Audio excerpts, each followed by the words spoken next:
Student, आज 25 सितंबर 2020 को हमारा आज का टॉपिक प्रोराटा अलॉटमेंट है। ठीक है बेटा, वैसे तो मैंने कल तुम्हें प्रोराटा अलॉटमेंट करा दिया था, बट मुझे पता है कि काफ़ी सारे बच्चों को समझ नहीं आया है, इसलिए बच्चों की डिमांड पे मैं इसको दोबारा बना रही हूँ इस वीडियो को। ठीक है, और मैंने बाकी बच्चों से भी बोला था कि भाई इसके नोट्स बना लेना। ठीक है, तो एक बार मैं आपको दोबारा से प्रोराटा अलॉटमेंट समझा रही हूँ, क्योंकि ये जो टॉपिक है ये बहुत थोड़ा टफ है बेटा। ठीक है, तो कल और इसके साथ साथ मैं आपको अगला टॉपिक भी करा देती हूँ कि बैलेंस शीट, क्योंकि इस क्वेश्चन में से एक तो सारी जनरल एंट्रीज आएंगी, उनका वर्किंग नोट्स तैयार करने होंगे, एंड प्लस बैलेंस शीट बहुत ज़रूरी है इसकी। ठीक है, तब आपको 10 मार्क्स का एक क्वेश्चन सॉल्व करना आएगा। तो कल मैंने आपको बताया था कि हमारी जो अलॉटमेंट होती है वो 3 टाइप्स की होती हैं। ठीक है, फर्स्ट होती है फुल अलॉटमेंट, ठीक है, सेकंड होती है निल अलॉटमेंट, और थर्ड होती है प्रो राटा अलॉटमेंट। तो फुल अलॉटमेंट और निल अलॉटमेंट तो सिंपल सा है कि फुल अलॉटमेंट का मतलब जितने शेयर्स के लिए एप्लीकेशन आई थी उतने शेयर्स को हमने उनको अलॉट कर दिया कंपनी ने, और नील अलॉटमेंट का मतलब जितने के लिए एप्लीकेशन आई थी उनमें से किसी को भी सिंगल शेयर भी नहीं दिया है, और वो इन्होंने क्या कर दिया, वो रिजेक्ट कर दिया है। ठीक है, और देखो बेटा, कभी कभी ऐसा होता है कि कंपनी के पास जितने शेयर्स होते हैं, यानी कि जितनी कंपनी की इश्यूड कैपिटल होती है उससे ज़्यादा के लिए एप्लीकेशन आ जाती है। ठीक है, उससे ज़्यादा के लिए एप्लीकेशन आ जाती है। जैसे हमारे इस वाले केस में देखो, कंपनी के पास हैं ओनली कितने 10,000 शेयर्स, लेकिन कंपनी के पास एप्लीकेशन आ गई 16,000 शेयर्स की।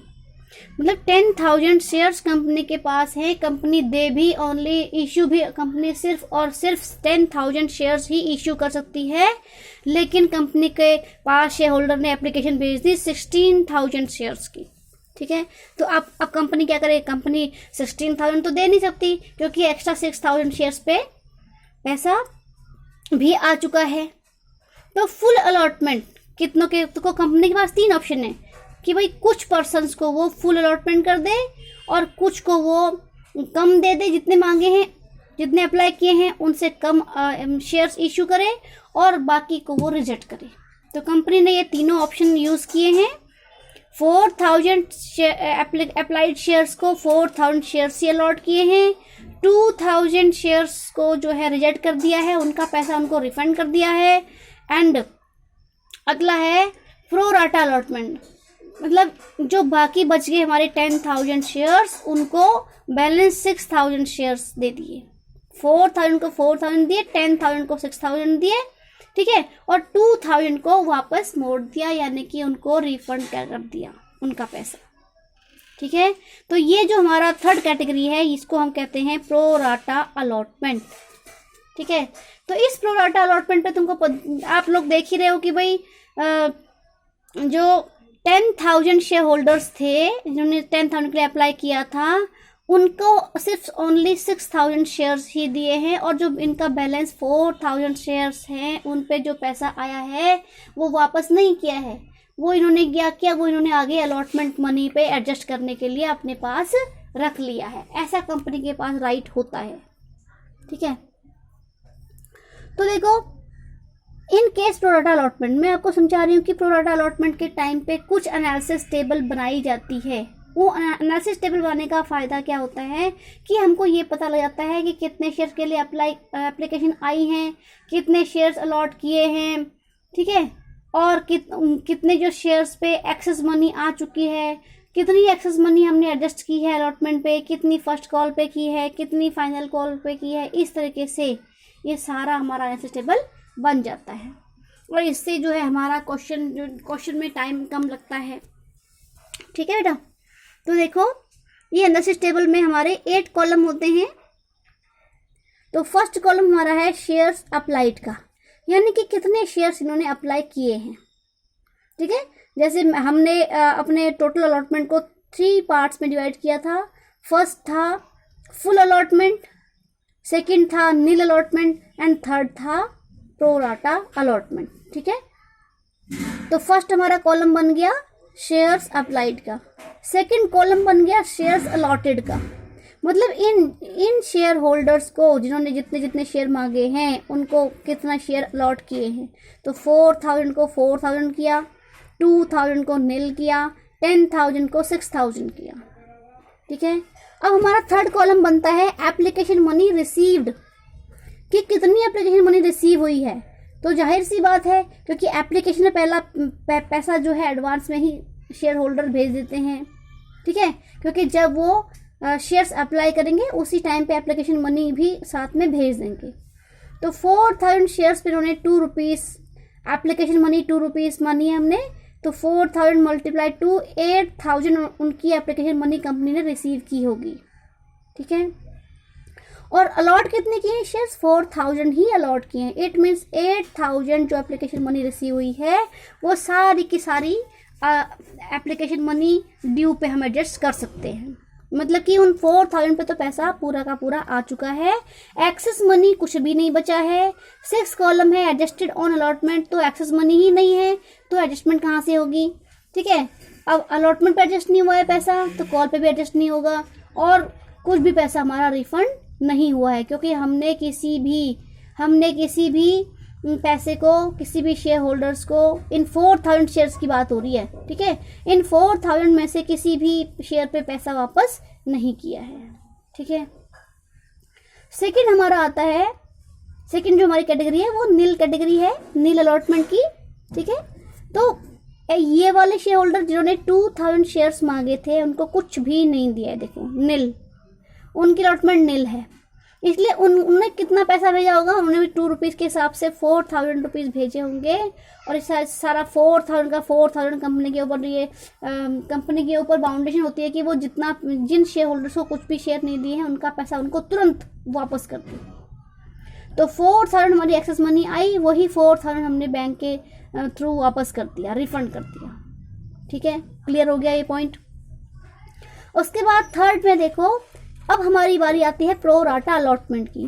प्रो राटा अलॉटमेंट में हमारा केस क्या है कि 10,000 शेयर्स के लिए एप्लीकेशन आ चुकी है और उनको दिए हैं ओनली 6000 शेयर्स ही। तो 2 रुपीज़ के हिसाब से हमारा एप्लीकेशन मनी आ गई 20,000 रुपीज़, या 10,000 मल्टीप्लाई 2 यानी 20,000 रुपीज़ हमारा आ गया था। ठीक है, अब यह है एप्लीकेशन मनी ड्यू। अब दिए कितने उनको शेयर, कितने लॉट किए हैं? ओनली 6000 शेयर्स ही लॉट किए हैं। तो कंपनी उनका शेयर एप्लीकेशन के नाम से ओनली 6000 मल्टीप्लाई 2 करके 12,000 ही पैसा एडजस्ट कर सकती है वो एप्लीकेशन पे। और जो बाकी पैसा रह गया हमारे पास एक्सेस मनी जो आ गई 8000 रुपीज़ की, 8000 कहाँ से आया है? 20,000 मनी में से हमने 12,000 मनी लेस करके 8000 एक्सेस मनी हमारे पास कंपनी के पास आ गई। और उसी 8000 को इन्होंने क्या किया कि वापस नहीं मोड़ा है, इसलिए उसको हम अलॉटमेंट पे एडजस्ट कर सकते हैं, इसलिए अलॉटमेंट पे एडजस्ट किया है 8000 रुपीज़। ठीक है, फिर 8000 का सारा पैसा हमने जो है अलॉटमेंट पे एडजस्ट कर लिया था, इसलिए अब कॉल पे कुछ भी पैसा नहीं बचा और ना ही बैंक में कुछ रिफंड किया है। ठीक है, तो इस तरीके से हमारी जो है एनालिसिस टेबल बनती है, समझ गए?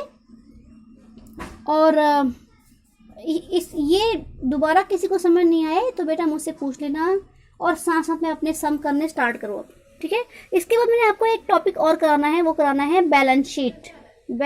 ठीक है, कंपनी एक्ट 2013 के अकॉर्डिंग हमारी बैलेंस शीट बनती है वर्टिकल फॉर्म में। ठीक है, पहले जो आप फर्स्ट सेम में आपको जो कराया था वो कराया था हमने फाइनेंशियल अकाउंटिंग के अकॉर्डिंग कराया था, पार्टनरशिप फर्म्स की जो बैलेंस शीट थी वो थी वो। ठीक है, अब जो हमारी कंपनी की बैलेंस शीट बन रही है वो कंपनीज एक्ट 2013 के अकॉर्डिंग बन रही है। तो देखो ऐसे ऊपर से लिखेंगे balance sheet as on 31 March 2020।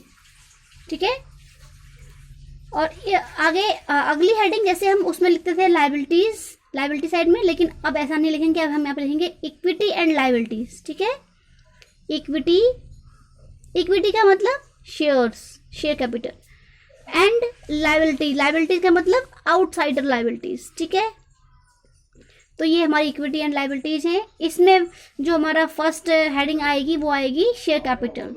Share capital के अंडर में भी हमारी जो सब हेडिंग आएगी वो आएगी शेयर होल्डर्स फंड, यानी शेयर होल्डर के लिए कितने फंड्स यहाँ पे कंपनी में लगा रखे हैं। ठीक है। तो शेयर होल्डर फंड में देखो, number of equity shares at the ₹10 each, जितने भी नंबर ऑफ इक्विटी शेयर, जैसे 10,000 शेयर्स हैं, 12,000, जैसे हमारे वाले केस में 10,000 शेयर्स थे, है ना। ये देखो यहाँ पे देखो अलॉटेड शेयर्स में 10,000 शेयर्स, क्यों, कंपनी के पास तो है ही 10,000 शेयर्स, लेकिन कंपनी के पास एप्लीकेशन आ गई 16,000 की, तो कंपनी की इशूड कैपिटल क्या बनेगी, सिर्फ 10,000। ठीक है बेटा।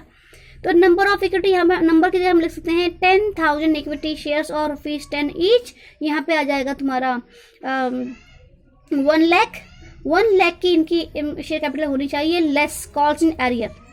ठीक है, कॉल्स इन एरियर का मतलब जिन कॉल्स पे पैसा नहीं आया है, अमाउंट नहीं रिसीव हुआ है, कंपनी ने उनके शेयर फोरफीट कर लिए हैं, ठीक है, वो हमारा यहाँ पे से शेयर कैपिटल टोटल बैलेंस से लेस हो जाएगा। तो जो बैलेंस बचेगा उसमें हम शेयर फोरफीचर का पैसा, उसका शेयर फोरफीचर का अमाउंट हम इसमें ऐड कर देते हैं।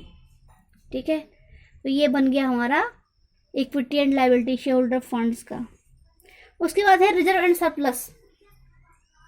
ठीक है, रिजर्व एंड सरप्लस में हमने क्या शो करना है, आपको पता है कि रिजर्व क्या होते हैं, हमारी बचत, सरप्लस क्या होते हैं, जो हमारे प्रॉफिट एंड लॉस का जो बैलेंस बच के हर साल हम इस अकाउंट में ट्रांसफर करते हैं।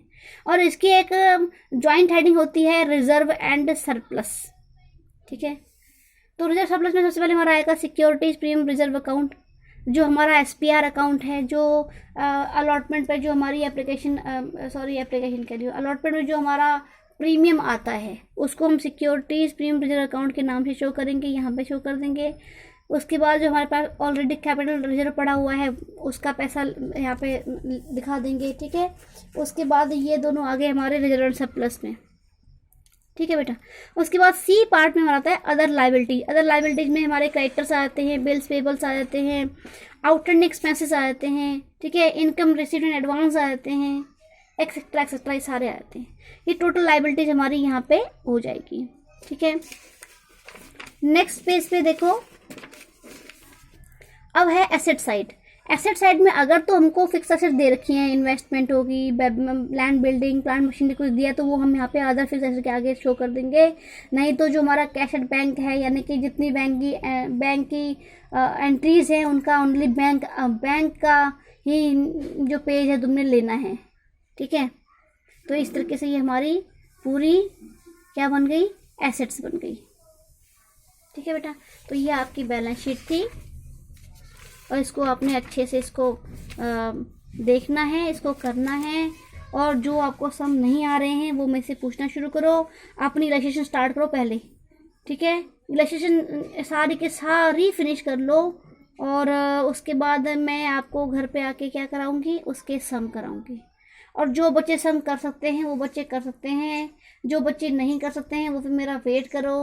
ठीक है, चलो ठीक है बेटा, आज की वीडियो इतनी।